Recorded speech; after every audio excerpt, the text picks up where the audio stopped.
I'm introducing myself and my partner, Chris Olson, and our new friend and guest co-editor for a special issue of the Professional Wrestling Studies Journal, Anna Steele. And we're just going to talk a little bit about this idea of how queer studies could be usefully applied to professional wrestling. And because I have to be doing so much hosting duties as well, I might leave it to the two of you to do more talking. That's fine. And we do have just a half an hour. And of course, we want to be able to leave time for people to talk or ask questions if they have any as well, which now I need to see chat again. So I'll keep chat up. All right. So if you do have any questions, please do put everything into chat. Largely what we're talking about here is, like I said, the various ways in which we could see queer studies being applied usefully to help us to interrogate various aspects of professional wrestling.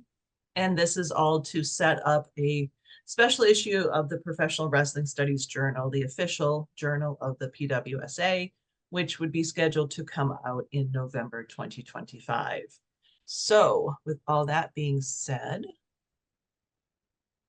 we are going to skip through some of this, but I'm going to start by throwing it to Hannah to talk about maybe some theorists and the different people that could be giving us ideas that would be useful for this study. Yeah, so my background, my academic background is in queer theory. So kind of thinking very broadly of different queer theorists and theories that we can bring in to looking at professional wrestling studies as queer. Eve Kosofsky-Sedgwick is a really big one. She's a key founding scholar in the field of queer studies, but she does a lot of theorizing on homosexuality, homosexuality, gender, affect, gender and affective performance. Judith Butler, of course, Gender Trouble is a really important text. Jack Halberstam has recently done work about like queering the art of failure and like alternative ways of being queer and embodying that queerness, which we definitely see playing out in pro wrestling studies. Jose Esteban Munoz talks a lot about performance and queer performance in conversation with like imagining utopias with queer inclusion. And of course, like Susan Sontag, Notes on Camp, a lot of theorists that are working with camp and drag are really important for wrestling. But these are just some of the names that we've pulled up that are kind of big picture specific names as just ways to kind of begin looking at professional wrestling studies as queer. So largely we're looking for works that would be able to answer various questions. And I can provide this entire PowerPoint link with the call as well, so that if you're interested in the call, you can see the various things we're talking about. But I want to throw it over to Chris then to talk about the fact that this isn't anything new to professional wrestling. So part of why we wanted to look at this is because, you know, wrestling has always been queer. It has always had queerness kind of baked into it. Whether, you know, when I was growing up, a lot of people would point out how like homoerotic, you know, to use that term, wrestling was. But if we look back at see that queerness, it has been kind of part and parcel of professional wrestling for a long time, largely because it's kind of baked into the language that is used in the industry and increasingly fans of professional wrestling. But a lot of the way that professional wrestlers talk is rooted in carny language that evolved from the carnival setting and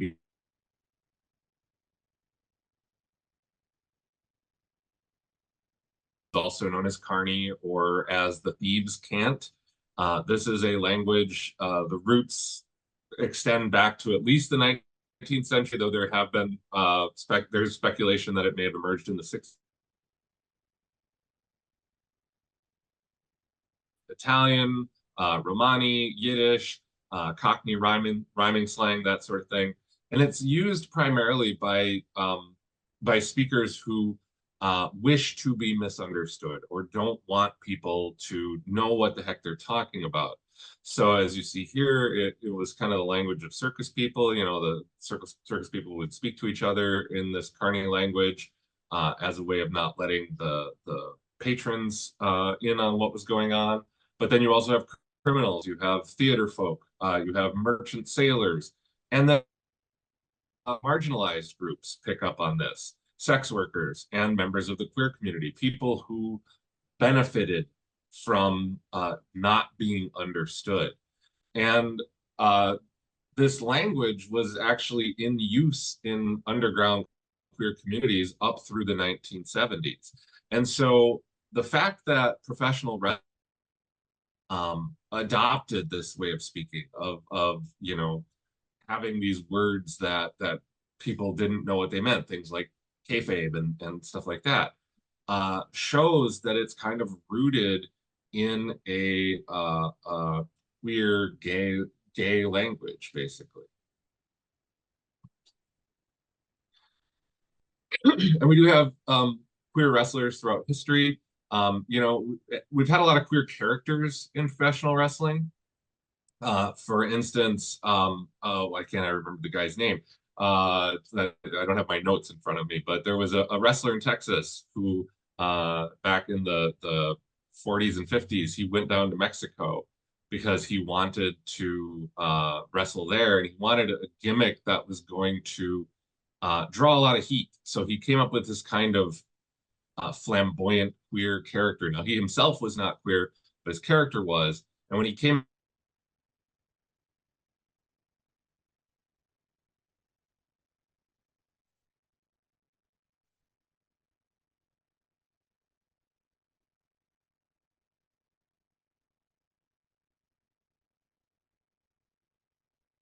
like openly queer wrestlers or wrestlers who were queer but remained in the closet. Jim Barnett, for instance, was an early wrestling promoter in the 1940s. And he was openly gay. He, you know, was not hiding who he was. You had people like Terry Garvin and Pat Patterson who were closeted, but were closeted to the public and not to their coworkers. Same thing with somebody like Susan Tex Green. She was a closeted lesbian who tag teamed with Sandy Parker, who was another closeted lesbian. And then, of course, in Mexico, you had the emergence of the exoticos, and I'll talk more about them in just a moment. But within Lucha Libre, you had a lot of queer wrestlers like Baby Sharon, May Flowers. We have tag teams like Ron Dupree and Chris Colt, who were actually a couple behind the scenes. Pimpinella Escarlata, Cassandro, Chris Canyon, who was not known as queer until later in his career when he came out publicly.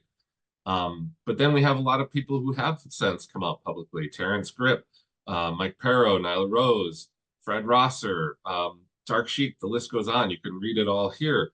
But as time goes on, we're seeing more and more wrestlers sort of embrace their queerness and not hiding it and not playing it up as a stereotype. It's just who they are. I think specifically of when Anthony Bowens, you know, pronounced on AEW that he was gay, and the crowd started chanting, "He's gay, he's gay," not in a, but in a celebratory way. And so we're seeing more and more acceptance of these queer identities within professional wrestling. And getting back to the exoticos, when we look at Lucha Libre, and I'm just going to go through this really quick, and I'm sure most people know this. Yes, thank you. Sterling Davis, Dizzy Davis was the first exotico. Like I said, he traveled from Texas to Mexico and adopted this rather flamboyant feminine gimmick. And it sort of inspired other wrestlers down there to do the same. And we had the birth of the exoticos. They kind of exist between like good and bad and man and woman and that sort of thing. But their performances are a mixture of wrestling and drag. They're ring gear is very ostentatious, very flamboyant. They wear a lot of makeup. They have a lot of very feminized kind of movements and attire and things like that. And their fighting style integrates elements of camp. And camp is, it's often associated with a way for queer people to read things or appreciate things. But really, camp is all about like ostentatiousness, about flamboyance, about just and having the sort of artificiality on display. And so exoticos really integrate that into their performance, and vaudeville, very, broad kind of movements and things like that. And exoticos had a really big international influence, not just in Mexico, but around the world. And, without the emergence of the exoticos, I don't know that we would have widespread acceptance of things like RuPaul's Drag Race or, Ric Flair's big robes and things like that. We see the influence of exoticos throughout wrestling, but throughout popular culture in a lot of ways. And so, as we can see, wrestling has had a very kind of queer identity baked right into it in a lot of ways. Which then brings us to, we talk about the blurring of boundaries of reality. When we talk about professional wrestling, this idea of performance versus performative, reality versus fiction, and how professional wrestling exists in this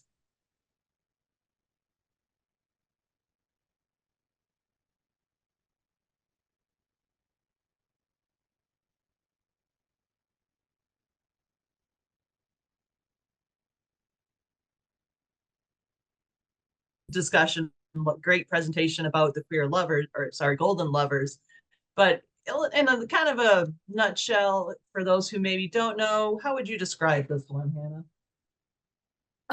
Yeah, so I consider myself a little bit of a golden lovers expert, and I won't go into it today, but if anyone is interested in learning more about them, if you don't know already, I'm very happy to, point you in the right direction and provide information. But essentially, the Golden Lovers is an ongoing storyline now for 15 years between Kenny Omega and Kota Ibushi, who are known as the Golden Lovers. That's their tag team name. And their whole gimmick is that they are in love with each other. And it's been this whole like dramatic story that's been going on for a long time. And I think is the most prominent, like explicitly queer storyline in wrestling right now. And of course, not the only one, but it is definitely one of the most famous and definitely impactful when it comes to fans. But we see these types of also queer gimmick matches coming in, whether it is the entire match or there are particular moves that are associated with it. So there's a lot of different examples like that have come in. Whoop. And as Chris started to talk about, and Hannah started to talk about, there's also this discussion about camp and drag in relationship to professional wrestling. And I thought maybe I'm paying attention to people talking about audio issues, so I'm looking at the tech issues right now. But would you two like to say something about how camp and drag relate to professional wrestling? Yeah, so just very briefly, right? Like drag is this parodic performance of gender expression, and thinking about, okay, how do we look at drag and wrestling from like a theoretical viewpoint? What's really interesting and useful about drag is this how it's this space for intersectional critique that's grounded in live performance. And wrestling is live performance kind of at its core. And so like drag theory gives us, is just a very potent place for us to explore that sort of thing. And if you could go to the next slide. And camp is very related to drag. They're not the same thing, but they very much go hand in hand. And camp is a really useful ground for queer critique and queer inquiry, because camp is this foregrounding of the performativity of gender, sexuality, race, class, other identity markers. And so with that, it has this potential to denaturalize or queer heteronormative notions of identity. So it takes us out of that binary idea of man, woman, heterosexual, homosexual, and queers and blurs those boundaries. Yeah, and as it says here, you know, that idea of camp being associated with parody, exaggeration, and theatricality. I mean, what those words describe professional wrestling to a T in so many ways. You know, for many years, professional wrestling was trying to do the whole maintain kayfabe thing and didn't want people to know that it was like artificial.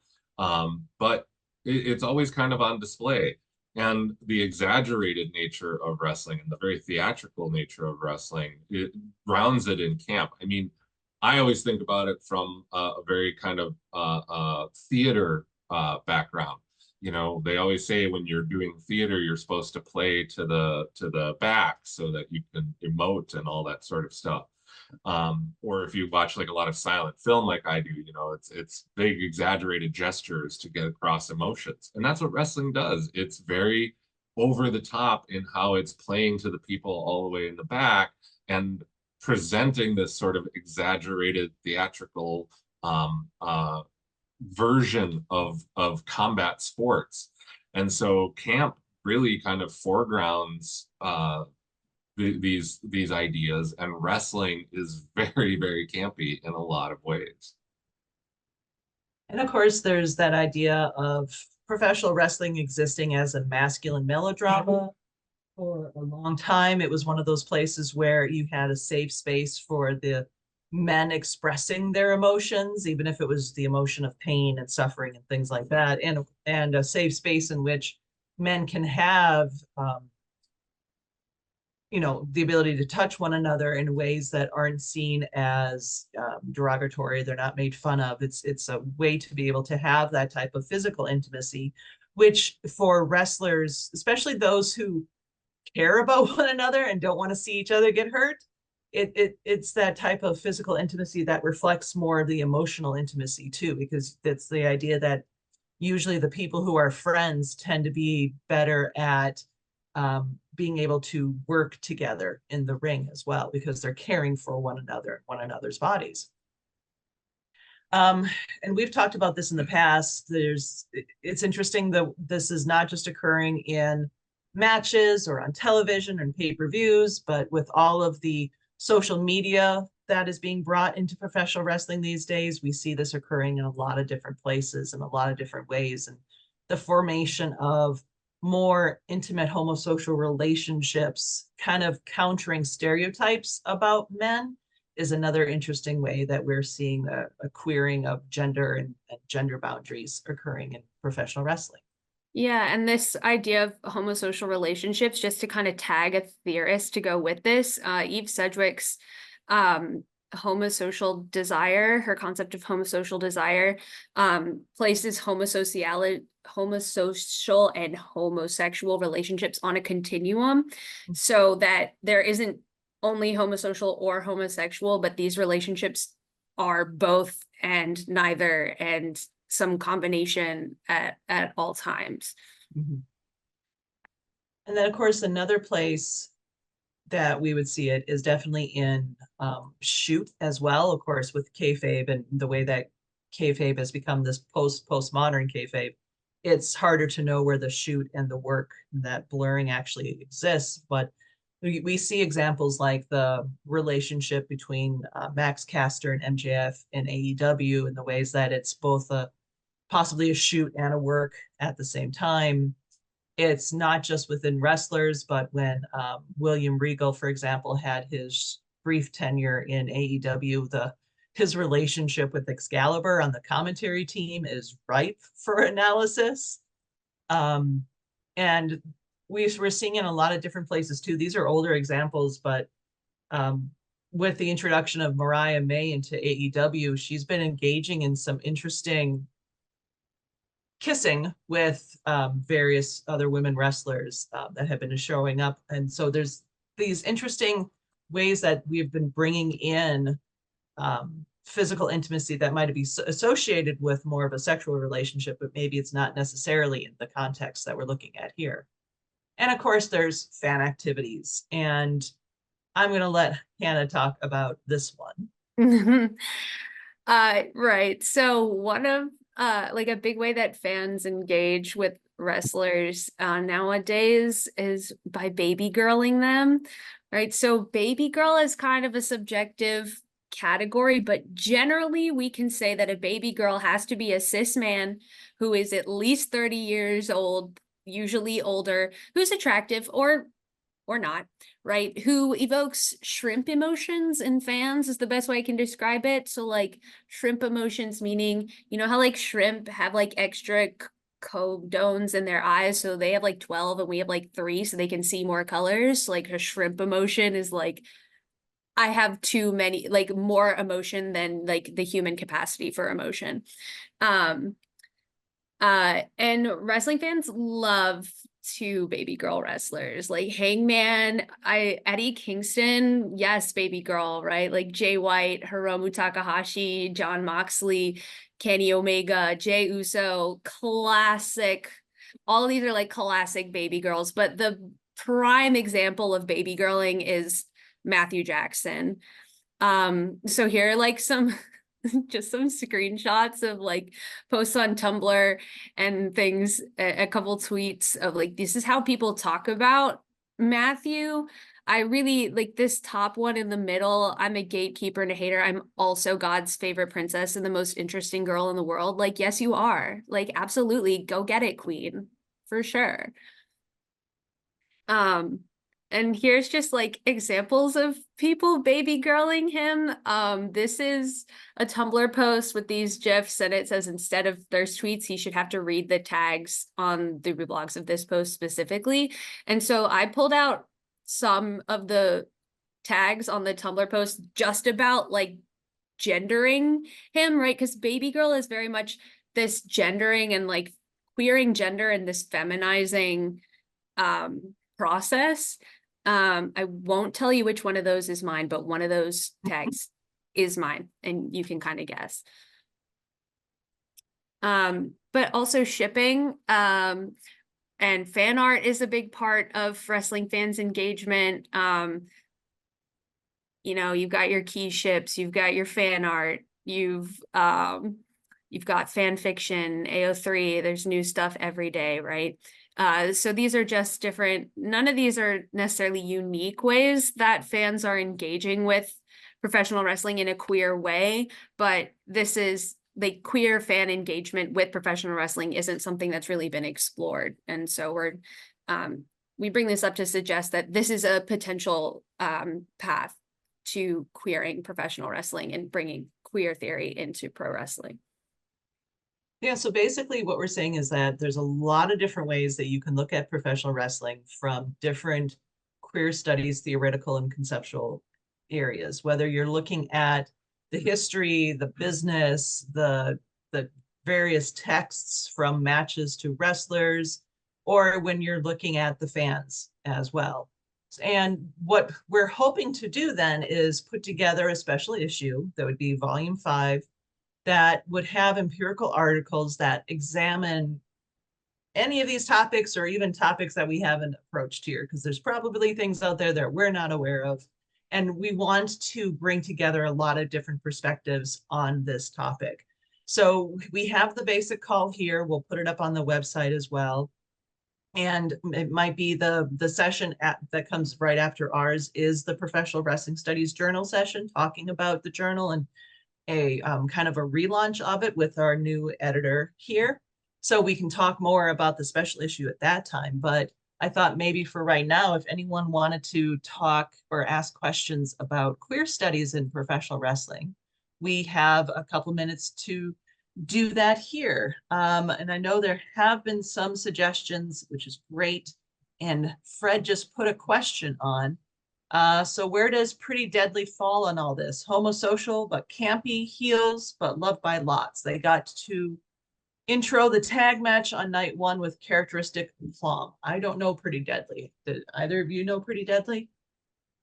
Yeah, I know them a little bit. I don't watch WWE very often.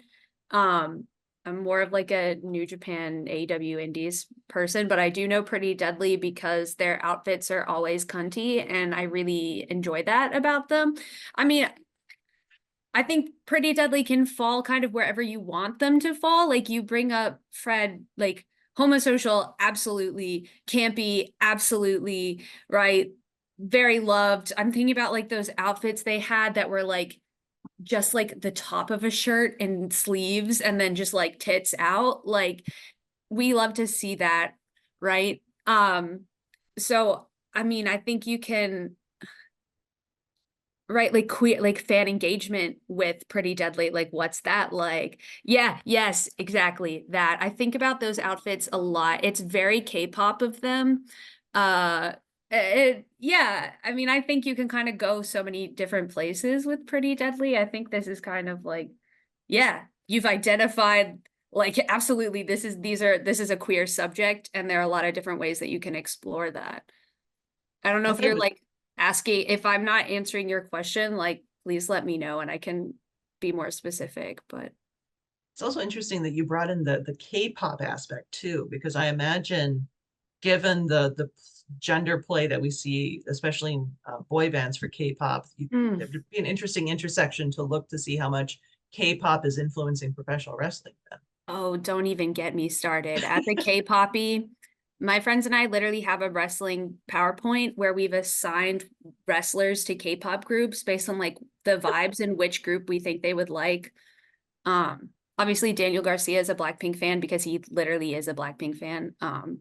But yeah, like K-popping photo cards and things like that. Like my friends literally just made me like these Young Bucks photo cards like you would find in a K-pop album, right? So there's definitely like crossover in fan engagement between different fandoms because fans engage with things differently, right? And so like K-pop fandom, like having your little photo cards and like if wrestlers had light sticks, that's it. That all my money would go to light sticks, like if it was a K-pop group.